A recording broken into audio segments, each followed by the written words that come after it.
कैसे हैं आप सब। मुझे पता है आप सभी बहुत दिनों से घर में हैं। आपकी जो पिछले कक्षा की परीक्षाएं हुई थी उसके बाद आप सभी अपने विद्यालय नहीं पहुंच पाए हैं अगली कक्षा में, नई कक्षा में। तो अभी हमारे देश में, और देश में ही क्या दुनिया में ही कुछ इस तरह की समस्या उत्पन्न हो गई है जिसके कारण हम सभी को, आपको ही नहीं हम सभी को घर में रहना पड़ रहा है। लेकिन घर में रहना ही सिर्फ नहीं है, उसके साथ पढ़ाई लिखाई भी करनी है, मौज मस्ती भी करनी है। तो क्यों ना हम लोग अपने घर पे रहते हुए पढ़ाई शुरू करें ऑनलाइन माध्यम से।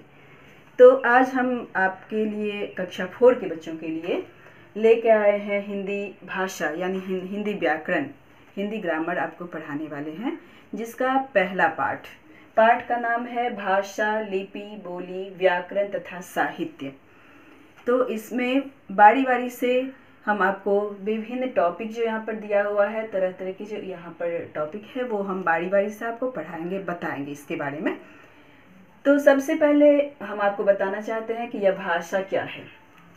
आपको बता दें कि हम जो कुछ भी बोलते हैं, आपको कुछ भी हम बताते हैं या आप हमारी बातों को समझ पाते हैं, इसके लिए जो कुछ निश्चित किया गया है माध्यम, उसे ही भाषा कहते हैं। या इसे ऐसे समझिए कि आपको भूख लगी होती है, आप खाना खाना चाहते हैं, या आपको प्यास लगी है, आपको पानी पीना है। तो आप जब तक बोलते नहीं हो कि मम्मी खाना चाहिए, तो मम्मी कैसे जानेंगी कि आपको खाना खाना है। आपको प्यास लगी है तो आप पानी पीने के लिए बोलते हैं, या फिर आपको कुछ खरीद के लाना है, आपको कॉपी खरीदनी है तो आप दुकान पे जाते हैं, दुकान वाले अंकल से बोलते हैं कि मुझे कॉपी चाहिए। अब वहाँ जाके आप खड़े हो जाइएगा तो अब क्या समझेंगे दुकान वाले अंकल कि आपको क्या लेना है, आपको चॉकलेट चाहिए कि पेन चाहिए कि कॉपी चाहिए। तो आप बोलते हैं कि मुझे पेन चाहिए या फिर मुझे चॉकलेट चाहिए।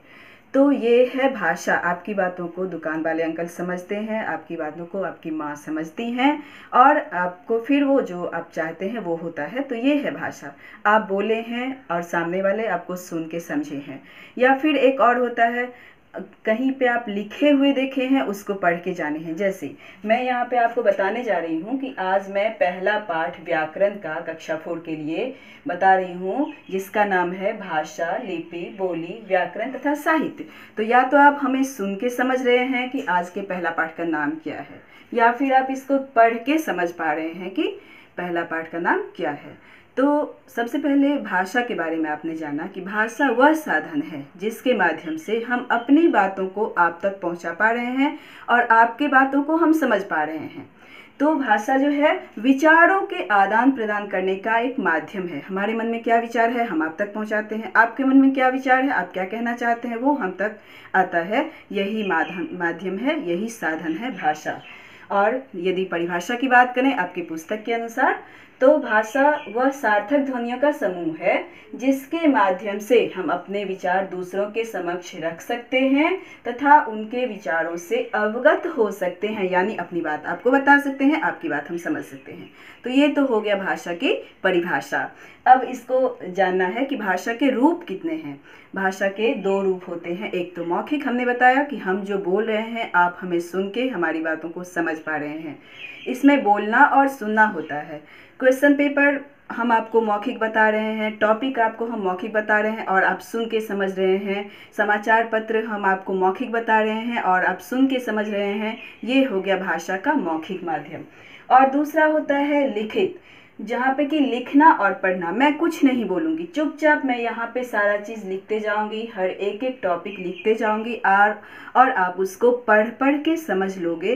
ये हो गया लिखित, यानी कि बिना बोले हुए लिखित माध्यम से हम आप तक अपने विचार को पहुँचा दिए और आपके मन की बात को हम लिखित माध्यम से आपके कॉपी को पढ़ के हम समझ गए। तो ये हो गया भाषा का लिखित माध्यम। तो हमने क्या जाना, भाषा के कितने माध्यम हैं, 2 माध्यम हैं। एक है भाषा के रूप मौखिक और दूसरे हैं लिखित। मौखिक के अंतर्गत आ जाता है बोलना और सुनना, और लिखित के अंतर्गत आता है लिखना और पढ़ना। और आपको बता दें कि विश्व के अलग अलग देशों में अलग अलग तरह की भाषाएं बोली जाती है। ये तो आप सभी जानते हैं कि हर देश में अलग अलग भाषाएं बोली जाती है। और हिंदी जो है हमारी जो भाषा है, मातृभाषा, राष्ट्रभाषा जिसे हम कहते हैं हिंदी को, तो हिंदी विश्व में बोली जाने वाली तीसरा सबसे बड़ा भाषा है। हम लोग जो हिंदी बोलते हैं वो दुनिया भर के भाषाओं में से तीसरे स्थान हमारे हिंदी को मिला हुआ है। और हमारे देश के लिए तो ये राष्ट्रभाषा है, हम लोग कहते हैं कि यह राष्ट्रभाषा है।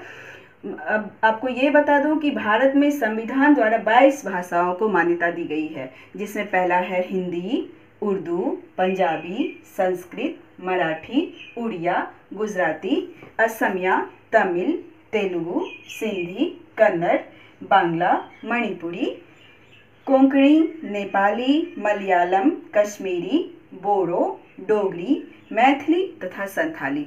यानी कहने का मतलब है हमारे देश में, हमारे भारत में, पूरे देश भर में यह 22 भाषा, वैसे और भी कुछ भाषाएं बोली जाती हैं, लेकिन संविधान के द्वारा इनको मान्यता मिली हुई है।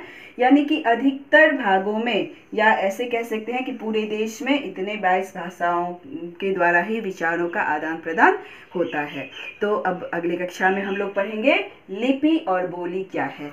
तो इतना आप लोग अच्छे से इसको पढ़िएगा। इसकी परिभाषा हमने लिख भी दिया है, इसको याद कीजिएगा और अभ्यास कीजिएगा। ठीक से रहिएगा, अपना ख्याल रखिएगा। फिर मिलते हैं अगली कक्षा में। इसके संबंधित आपको कुछ भी यदि जानकारी फिर से प्राप्त करनी है तो आप को हम अपना यहाँ पे फ़ोन नंबर लिखते हैं, आप हमसे फ़ोन पे कंसल्ट कर सकते हैं, हमसे बात कर सकते हैं और मैं आपको फिर से बता सकती हूँ।